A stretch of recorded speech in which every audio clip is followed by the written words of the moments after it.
The Ionic order forms one of the three classical orders of classical architecture, the other two canonic orders being the Doric and the Corinthian. There are two lesser orders, the Tuscan, a plainer Doric, and the rich variant of Corinthian, the composite order, both added by 16th-century Italian architectural writers based on Roman practice. The Ionic columns are the thinnest and smallest columns out of the three canonic orders.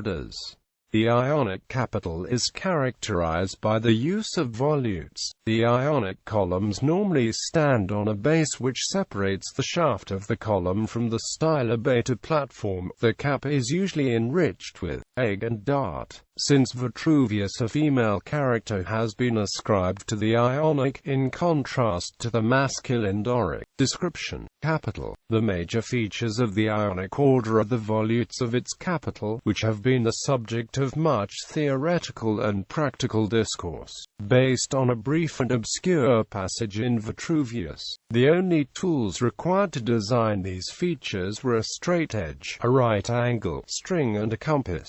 Below the volute, the Ionic column may have a wide collar, a banding separating the capital from the fluted shaft, or a swag of fruit and flowers may swing from the clefts or neck formed by the volutes. Originally the volutes lay in a single plane, then it was seen that they could be angled out on the corners. This feature of the Ionic order made it more pliant and satisfactory than the Doric to critical eyes in the 4th century BC. Angling the volutes on the corner columns ensured that they read equally when seen from either front or side facade. The 16th-century Renaissance architect and theorist Vincenzo Scamozzi designed a version of such a perfectly four-sided Ionic capital. Scamozzi's the version became so much the standard that when a Greek Ionic order was eventually reintroduced in the later 18th-century Greek revival, it conveyed an air of archaic freshness and primitive, perhaps even republican, vitality.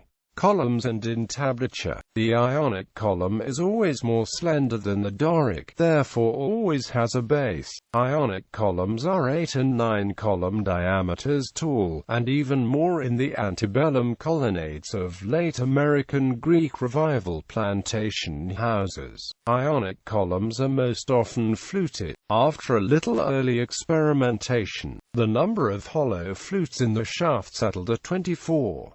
This standardization kept the fluting in a familiar proportion to the diameter of the column at any scale, even when the height of the column was exaggerated. Roman fluting leaves a little of the column surface between each hollow. Greek fluting runs out to a knife edge that was easily scarred. In some instances, the fluting has been omitted. English architect Inigo Jones introduced a note of sobriety with plain Ionic columns on his banqueting house at Whitehall Palace, London, and when Beaux-Arts architect John Russell Pope wanted to convey the manly stamina combined with intellect of Theodore Roosevelt, he left colossal Ionic columns unfluted on the Roosevelt Memorial at the American Museum of Natural History, New York City, for an unusual impression of strength and stature. Wabash Railroad architect R. E. Moore included 8 unfluted Ionic frontal columns on his 1928 design for the railroad's St. Louis suburban stop Delmas station. The entablature resting on the columns has 3 parts: a plain architrave divided into 2, or more generally 3, bands, with a frieze resting on it that may be richly sculptural, and a cornice built up with dentils, with a corona and cyma molding to support the projecting roof. Pictorial, often narrative bas-relief frieze carving provides a characteristic feature of the Ionic order, in the area where the Doric order is articulated with triglyphs. Roman and Renaissance practice condensed the height of the entablature by reducing the proportions of the architrave, which made the frieze more prominent. History of use. The Ionic order originated in the mid-6th century BC in Ionia, the southwestern coastland and islands of Asia Minor settled by Ionian Greeks, where an Ionian dialect was spoken.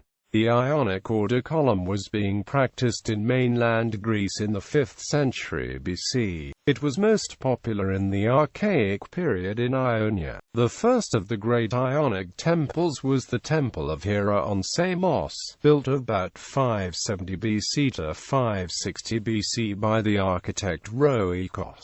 It stood for only a decade before it was leveled by an earthquake. A longer-lasting 6th-century Ionic temple was the Temple of Artemis at Ephesus, one of the 7 wonders of the ancient world. The Parthenon, although it conforms mainly to the Doric order, also has some Ionic elements. A more purely Ionic mode to be seen on the Athenian Acropolis is exemplified in the Erechtheum. Vitruvius, a practicing architect who worked in the time of Augustus, reports that the Doric column had its initial basis in the proportions of the male body, while Ionic columns took on their slenderness, inspired by the female body, though he does not name his source for such a self-conscious and literary approach. It must be in traditions passed on from Hellenistic architects, such as Hermogenes of Priene, the architect of a famed temple of Artemis at Magnesia on the Meander in Lydia. Renaissance architectural theorists took his hints to interpret the Ionic order as matronly in comparison to the Doric order, though not as wholly feminine as the Corinthian order. The Ionic is a natural order for post-Renaissance libraries and courts of justice, learned and civilized, because no treatises on classical architecture survive earlier than that of Vitruvius. Identification of such meaning in architectural elements as it was understood in the 5th and 4th centuries BC remains tenuous, though during the Renaissance it became part of the conventional speech of classicism. For the 17th century onwards, a much admired and copied version of Ionic was that which could be seen in the temple called the Dome of Fortuna Virilis in Rome, first clearly presented in a detailed engraving in Antoine Desgaudet's Les Edifices Antiques, Rome.